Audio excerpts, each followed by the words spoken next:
नमस्कार, मी संस्कृती आणि आपण पाहत आहात नवा मराठा। आताच्या घडीची ब्रेकिंग न्यूज समोर आली आहे।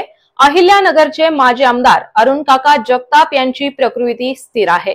ते सध्या पुणे येथील रुबी हॉल क्लिनिक हॉस्पिटलमध्ये अतिदक्षता विभागात दाखल असून तज्ञ डॉक्टरांचे पथक त्यांच्यावर उपचार करत आहे, अशी माहिती राष्ट्रवादी काँग्रेसचे शहर जिल्हाध्यक्ष संपत बारसकर यांनी दिली आहे।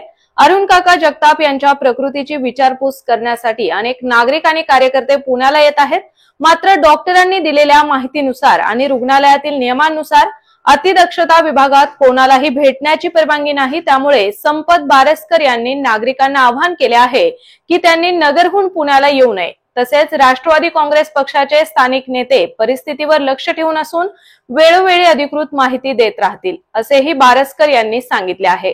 अहिल्यानगर जिल्ह्याचे नेते आदरणीय आमदार अरुण काका जगताप साहेब यांची प्रकृती स्थिर असून त्यांच्यावर रुबी हॉल क्लिनिक येथे उपचार चालू आहे। तरी माझी नगरकरांना विनंती आहे की आपण रुबी हॉल पुण्याच्या दिशेने न येता नगरमध्येच थांबावे। त्याचे कारण असं आहे की त्यांच्यावर अतिदक्षता विभागामध्ये उपचार सुरू आहेत आणि जे रुबी हॉलचे तज्ञ डॉक्टर आहेत तर ते त्यांना त्या ठिकाणी आपण आल्यानंतर भेटून देणार नाही। तरी आपण इथं आल्यानंतर काकांची भेट होणार नाही।